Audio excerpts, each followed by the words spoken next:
আসসালামু আলাইকুম। মারিয়াজ কিচেন থেকে সবাইকে ওয়েলকাম জানিয়ে আজকের পর্বটি শুরু করছি। আমার আজকের পর্বে থাকছে পেঁয়াজুর রেসিপি। আজকে আমি ডাল পেঁয়াজু তৈরি করব। খুবই সহজভাবে পারফেক্ট একটা পেঁয়াজুর রেসিপি আপনাদের সাথে শেয়ার করতে যাচ্ছি।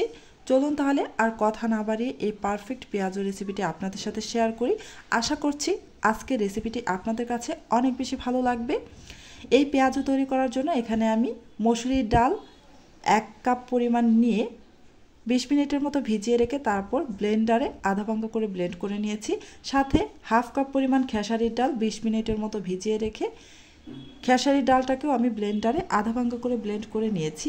তারপর এতে আমি 1 কাপ পরিমাণ পেঁয়াজ কুচি দিয়ে দিলাম। সাথে দিয়ে দিচ্ছি 4-5টি কাঁচামরিচ কুচি, ধনিয়ার পাতা কুচি নিয়ে নিচ্ছি 2 টেবিল চামচ পরিমাণ, স্বাদ মতো লবণ দিয়ে দিচ্ছি, আর দিয়ে দিব হলুদের গুঁড়া হাফ চা চামচ পরিমাণ, দিয়ে দিচ্ছি মরিচের গুঁড়া 1 চা চামচ পরিমাণ, আর এখানে দিয়ে দিব হাফ চা চামচ রসুনের পেস্ট আর 1 চা চামচের 3 ভাগের 1 ভাগ আদা পেস্ট। এবার হাতের সাহায্যে খুব ভালোভাবে মেখে নিব। এই পেঁয়াজু তৈরি করার জন্য আজকে এখানে কোনো আটা, ময়দা বা চালের গুঁড়া কিছুই লাগবে না, বেসনও লাগবে না, শুধুমাত্র ডাল দিয়েই খুব মজাদার পেঁয়াজু তৈরি করে নিতে পারবেন। এই যে দেখতেই পাচ্ছেন খুব সুন্দরভাবে মাখানো হয়ে গেছে। এবার আমি চলে যাব চুলায় এই পেঁয়াজগুলোকে ভাজার জন্য। এই পেঁয়াজগুলোকে ভাজার জন্য চুলায় আমি একটি লোহার কড়াই বসিয়ে দিলাম। এখন আমি এতে পর্যাপ্ত পরিমাণ তেল দিয়ে দিচ্ছি। তেলটা গরম হওয়া পর্যন্ত কিছুক্ষণ অপেক্ষা করব। তেলটা ভালোভাবে গরম করে নিতে হবে। এই তো তেল গরম হয়ে গেছে। এখন আমি কিছুটা পেঁয়াজুর যে মিশ্রণটা তৈরি করেছিলাম সেখান থেকে নিয়ে এই যে দেখতে পাচ্ছেন আমি কিভাবে দিয়ে দিচ্ছি। আমি অমসৃণভাবে দিয়ে দিচ্ছি।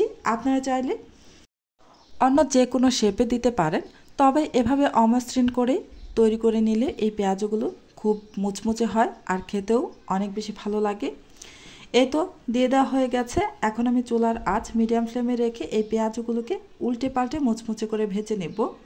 অবশ্যই চুলার আঁচ মিডিয়াম ফ্লেমে রেখে তারপর ভেজে নেবেন, এতে করে পেঁয়াজগুলো অনেক বেশি মুচমুচে হবে। চুলার আঁচ বাড়িয়ে দিয়ে এই পেঁয়াজগুলোকে ভাজা যাবে না, এতে করে পেঁয়াজের উপরটা খুব দ্রুত কালার চলে আসবে আর ভিতরটা কাঁচা থেকে যাবে, মুচমুচে হবে না।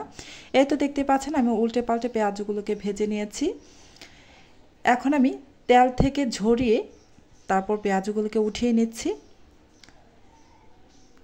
সেম প্রসেসে আমি বাকি সবগুলো পেঁয়াজু ভেজে নেব। আমার আজকের এই রেসিপিটি যদি আপনাদের কাছে ভালো লাগে প্লিজ আমার চ্যানেলটি সাবস্ক্রাইব করে পাশে থাকা বেল আইকনটি প্রেস করে রাখবেন। এতে করে যখন আমি ভিডিও আপলোড করব তখন সাথে সাথে আপনার ওখানে নোটিফিকেশন পৌঁছে যাবে। আজকের মতো এখানেই বিদায় নিচ্ছি। আবারও চলে আসবো অন্য কোনো দিন নতুন আরও একটি রেসিপি নিয়ে। আল্লাহ হাফিজ।